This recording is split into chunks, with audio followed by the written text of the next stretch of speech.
turn now to senior contributor Ted Koppel, who looks at a disturbing reality facing more working Americans than ever: homelessness. Hey, CBS Sunday Mornings, I've made a segment that is so propagandistic, so emotionally charged, that I don't know how we'll ever get it past the viewer.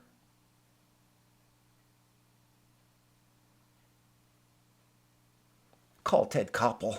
Them boomers love Ted Koppel. Frankly, I love his voice. I love his accent. I love his vibe. I mean, I'm probably not going to like what he has to say, but he's definitely got an energy about him. Brian Goldstone has devoted his book, which he calls There Is No Place for Us, to describing the challenges faced by literally millions of the working poor looking for a place to live. We're in Atlanta. The poor are out here on these peripheral areas. Goldstone has spent the better part of 6 years trying to understand why so many people who work full-time jobs with low wages are homeless. Imagine spending 6 years trying to understand something and still not fucking getting it. Oh man, I don't know how I ended up on this. I think I'm gonna blame autoplay, because I don't watch CBS Sunday Mornings. Have I seen some really good segments throughout my life? Absolutely. This one specifically, I made it about 30 seconds into it and knew, oh, this is going to be the biggest hit piece, propagandistic, modernity, Marxist, and how CBS ever actually ran this. I'm going to blame solely Ted Koppel for that. Because without Ted on this, there's not a chance in fucking hell this segment made it past the cutting room floor. This is fucking Korean state television levels. No solutions. Just a bunch of sporadic claims that the stories of the people you're about to hear from are complete fabrications. From top to bottom, from every single fucking one of these people. And without Ted Koppel, this never would have made it to air. Because the boomers love the carcass of Ted fucking Koppel. The story we as a nation have told ourselves that hard work is the key to success, that work is an exit from poverty, not having a home, being homeless. What these people show us is that there's something profoundly not true about that story anymore. The profoundly not true part, dickhead, is the first claim. Hard work is the key. It's one of the keys. There's a lot of keys on that key ring there, Scott Goldstone. For some reason, Yo wrote a book. It's real surface level. There is no second floor to his theory. It's real commie-esque. The country has been primed for this commie shit. Completely as undercover as CBS Sunday Goddamn Morning can get with it. This is a commie propagandistic piece of shit segment. In the course of his reporting, Goldstone met Celeste, whose name he changed to preserve her privacy. That's the... We're gonna put their fucking face front and center. They didn't change these names for privacy.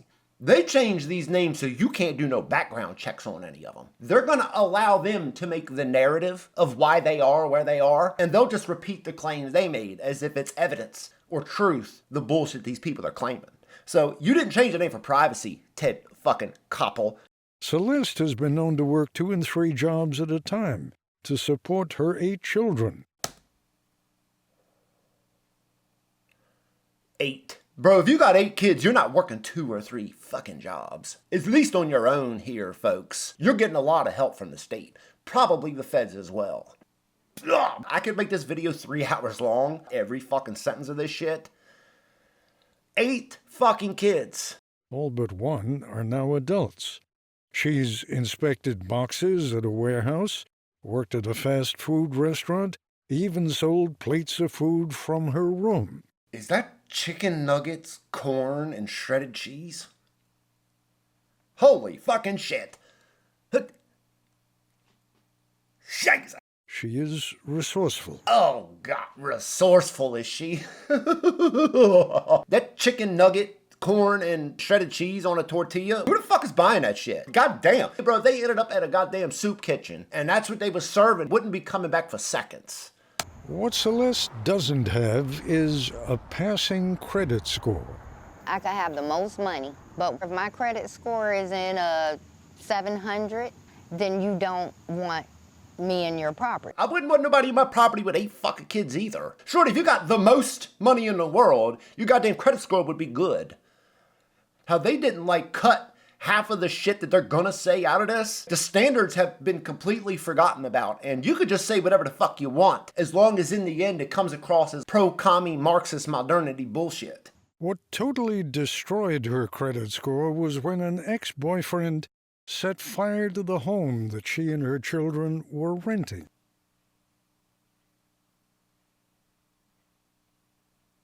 If that house wasn't made of brick, that motherfucker would have been a pile of rubble on the goddamn ground. Fuck you mean? That, oh my God, oh my God. Pushed her and her children into homelessness was the fact that this home was owned by a private equity firm who demanded that she pay rent for the current month's rent and an additional month as well, and she wouldn't get her security deposit back. Is she supposed to get her security deposit back?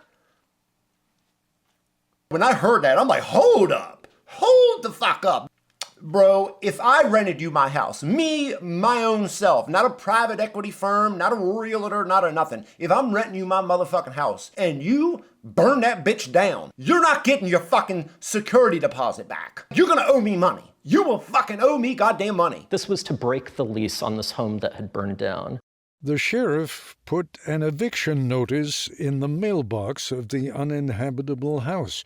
By the time Celeste found the notice, the judge had handed down a default judgment, and by that point, her credit score had been destroyed. It's not her fault, guys. It's not whatever fuck her name's fault, guys. Sheriff put it in the mailbox of the uninhabitable home, of course, that she wasn't living in, that she couldn't fucking live in. Does she not know she's getting evicted? Does she not know that she's responsible for everything involved in this? Where is her responsibility? Celeste lived here with 2 of her youngest children for about 3 months.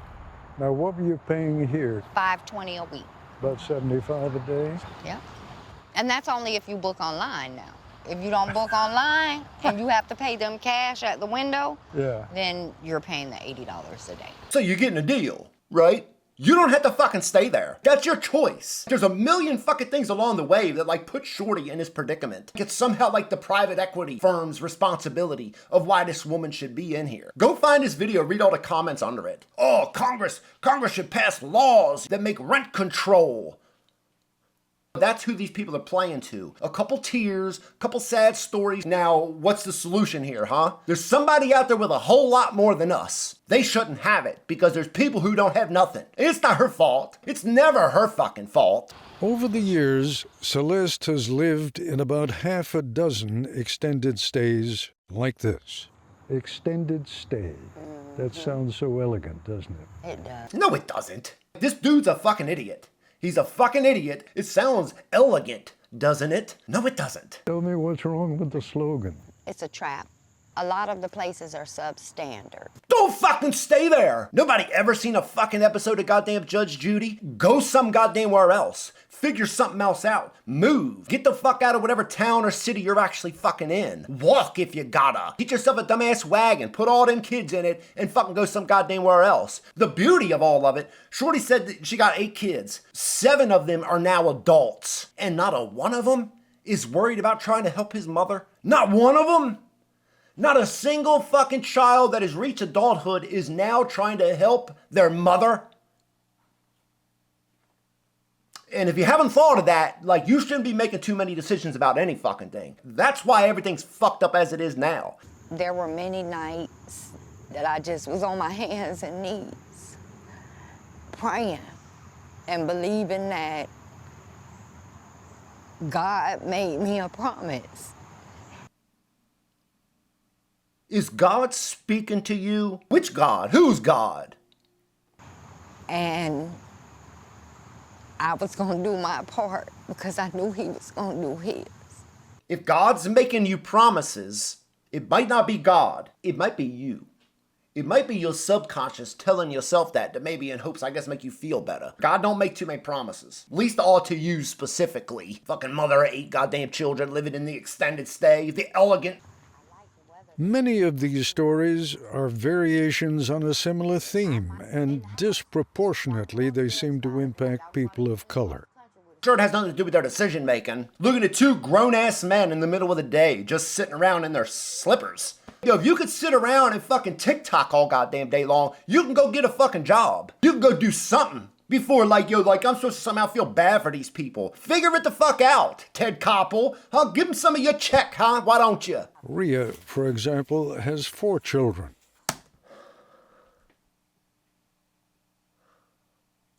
Common thread. The last 2 years, she has lived with her kids in friends' apartments, in her car, and most recently in extended stay hotel rooms. Hello.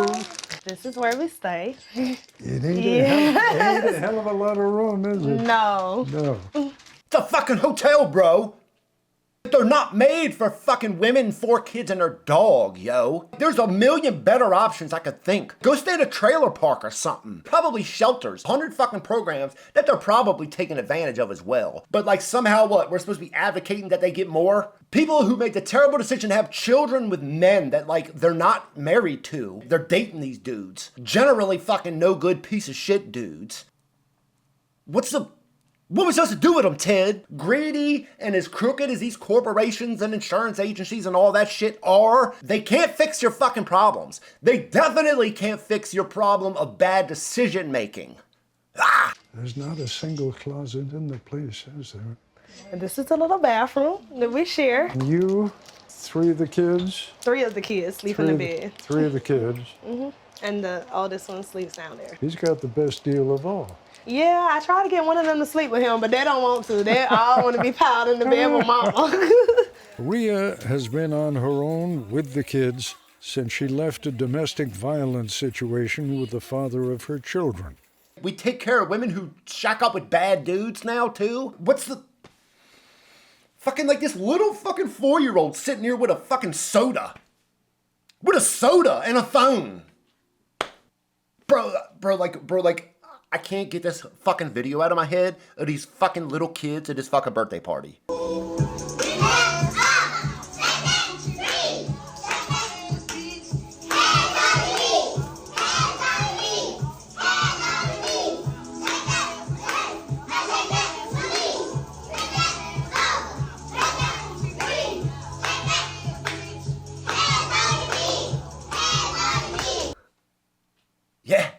Yeah, parents who make some of the worst fucking decisions on the planet. And then, you bring them on this fucking Sunday morning fucking episode. Oh, it's just because they're black, really. Because it disproportionately affects them because they're terrible decision makers. There's 100 fucking roots out of this fucking lane that they're in, and it's not on me to, figure it out for you. Fuck you, Ted Koppel.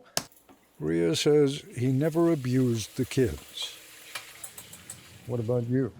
Yes, he put his hands on me a couple of times. Rhea eventually got a temporary protective order. No more abuse, but also no more child support. You all let him say that? You not only let him say that and then put that on fucking air.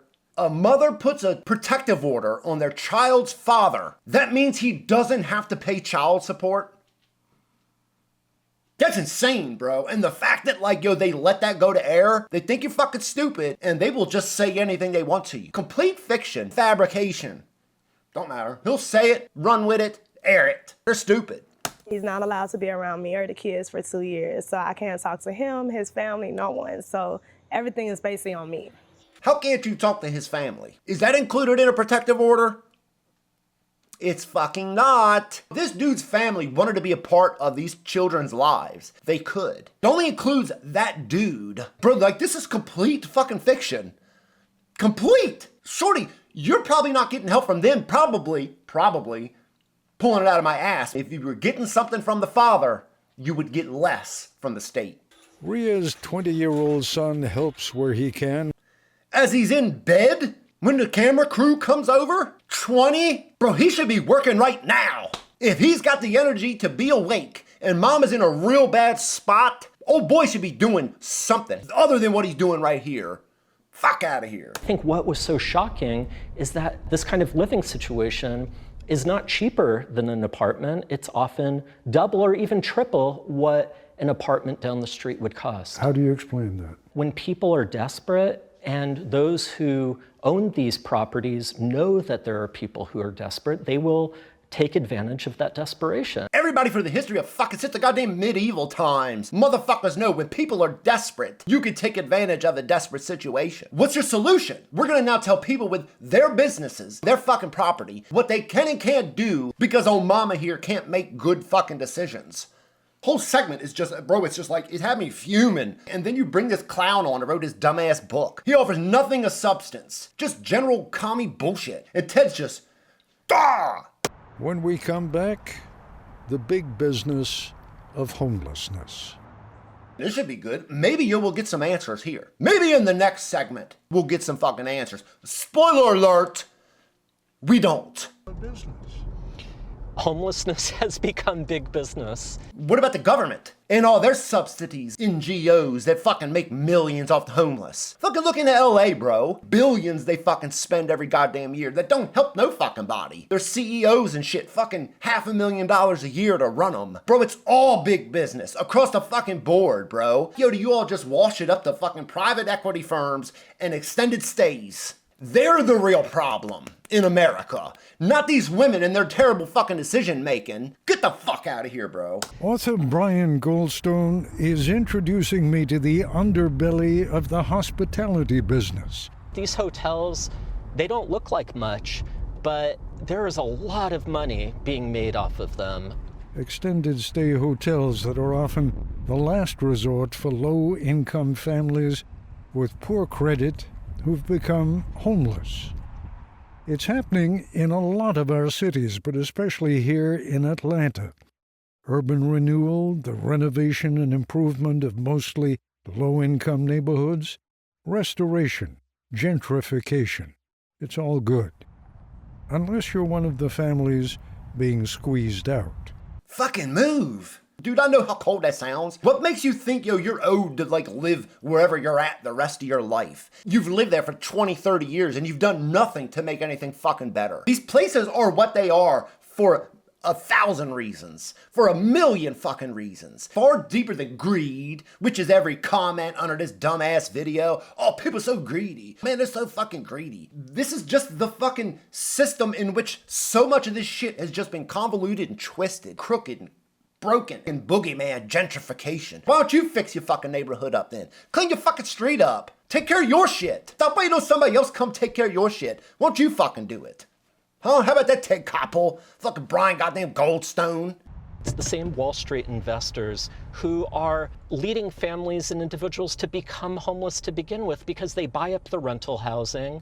And then if you're even one day late on your rent, you have an eviction automatically filed against you. Oh, just one day late. Nobody in this country is evicting somebody for being one day late on fucking rent. It's not fucking happening. We're using a fake name. Right. Why? Because you don't want us to background check these motherfuckers, Ted. That's why. Fuck you, bro, this privacy bullshit, bro. If they were really fucking worried about privacy, they wouldn't be front and center in this shot right here. Blurred face with a voice changer on the voice and all that shit if y'all were actually really fucking worried about privacy. Because privacy, privacy. Meet Maurice and Natalia. Natalia? The most Russian fucking name I've ever heard in my life? Natalia, huh? These days things are much better. They have an apartment. Life is manageable. But only 5 years ago they were on the brink of disaster. Maurice worked for a rental car agency and Natalia for an insurance company. But when Natalia gave birth to their third child, her salary stopped. That threw everything off. I didn't get an income for like a point in time. A point in time?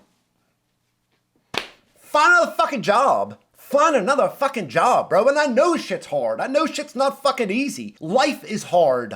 Life is not fucking easy. Yo, your job closed, you got fired, you lost it, get another fucking job. That's how that works. Are we supposed to have some pool that people could draw from when they're in these positions? They do. It's called unemployment. If you meet the criteria to like get unemployment, you'll get it. If you didn't, you better fucking be trying to find something else and fast. And then next thing you know, you're out in the street with a baby. Because? We were late. And I remember I begged her, she was like, do you have it now? Can you get it now? And all we needed was to get the payday. It was crazy because like my mindset was in like, it was raining. The sheriff let me sit in his car. Wait till the sun come out. Y'all can evict me when the sun comes out. You got the money? You got the money? You got the money? Bro, you owe the money. Like, that's how it works. That's what a lease is. All that push for like, you deserve it. There's a lot of people out there with a lot, and you don't have any. Equity. Equity. Equity is the word for the day here, folks. From Ted fucking Koppel. It was 2020 during the pandemic, and the family of 5 was living in an extended stay hotel. Natalia was working remotely, answering customer service calls. I got flagged because of the noise, and they were asking me if I could go to a quieter spot. So I sent them a picture of where I'm at because I'm telling them I'm in a hotel. And I was like, oh, we travel to hotels all the time. You could just go over to this. Man, my bed is right here. The kitchen is right here. And that's where I'm working from. Please help me find this quiet space. I'm trying my best. They're giving you the job, the opportunity. That's their best. Here you go, you want a job? This is what we want from you. Keep your fucking kids quiet. It's not their problem. It's yours. I'm trying my best. No, you're not. If you were, like, you'd be getting it done without getting flagged for having noise in the fucking background. Go to the bathroom. Set that shit up in the tub if you fucking got to. It's really important that we not talk about all of these families and individuals as if they're falling into homelessness. They are being pushed. They're not being responsible. That's what it is. Bro, and if you are getting pushed, push back. Push back. Make sure, you can't get pushed. It's such a mess because, like, on the one hand, I know there's a lot of crummy business practices with all the people who own these properties, rent these properties. I completely fucking agree. On the other fucking hand, it's your responsibility. That's life. That's the fucking world. These motherfuckers like have this thought of like Denmark, the Netherlands, that have like 20 fucking million fucking people. They all look alike. They all talk alike. Live under the same culture. It's different.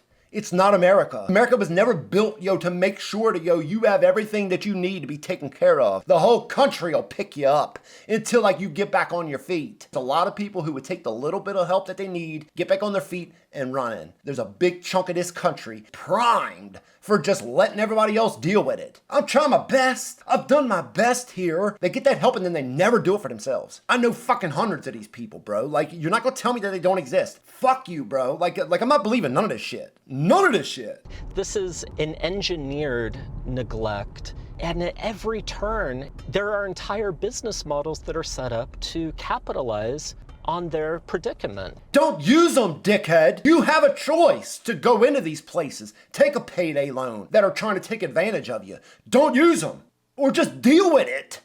Like, what do you want, Brian Goldstone? Dude, that's what killed me the biggest about all this, is that there's not a solution offered. I know what it is, because it's all in the comments underneath of it. Greedy, the corporations are. Everybody's so greedy. Everybody's so greedy. Oh, it's so much in the country. How are people going without? The primal for that commie Marxist utopia. That'll never happen. The only time in human history that people are truly equal is at the bottom.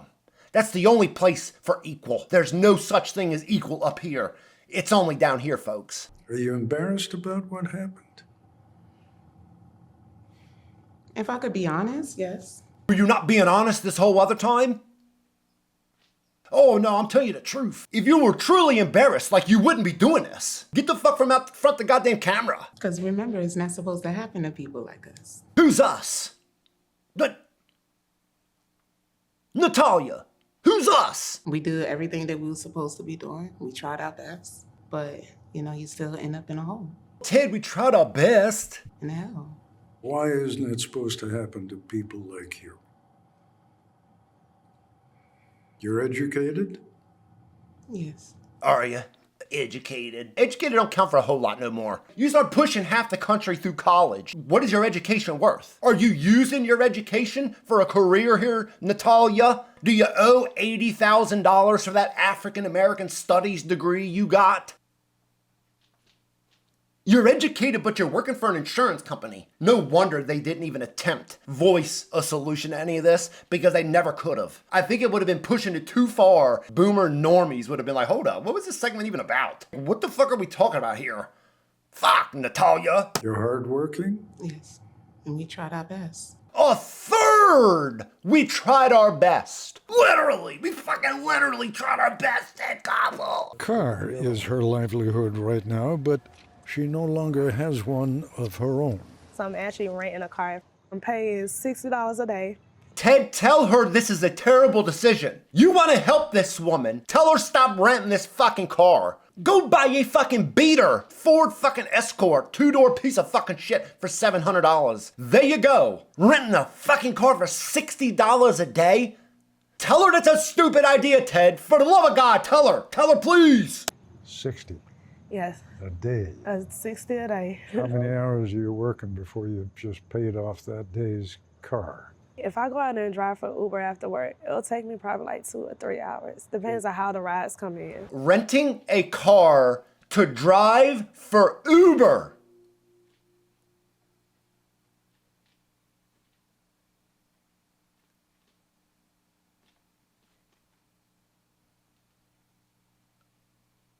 How many miles do you have on it? 187. That's 187,000. We knew, Ted. You motherfucker, probably buying a goddamn new lease every 2 fucking years, Ted. That's most everybody I know has a car fucking in the 200,000 mile range. My car just topped 200 fucking thousand goddamn miles. Turn it in! Rent a different fucking car! Like, what the fuck are we talking about, Ted? It's a lot of miles. Yes. Yeah. How'd the tires? Horrible. So when the tire goes, I have to replace them. oh boy. Oh boy, oh boy. Should the government be fucking like replacing tires on people now? Don't worry about it, don't worry about it. We'll give you a new tire. We all gotta change our tire, Ted. What does it take to keep your family going in a week?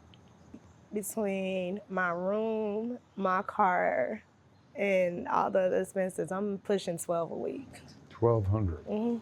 How hard do you have to work to make $1,200? I'm constantly driving from 2 in the morning, and sometimes I won't sit down until 8 o'clock at night. 2 in the morning to 8 at night. Fuck out of here with that bullshit. This is the future. This is the future of America with this shit. They'd have never run a fucking segment like this on Sunday morning 30 fucking years ago. They'd have gotten trashed with hate mail segments in the local newspapers about, is nobody fact checking for Sunday morning no more? How could they run this fucking ridiculous segment? Woman got her credit destroyed because her boyfriend burnt the fucking house down. Oh my God, they were gonna kick us out in the rain. Ted, they were gonna put us out in the rain. We tried our best, Ted. We tried our best. Well, your best sucks. So does fucking CBS Sunday morning. Turn this fucking bullshit off.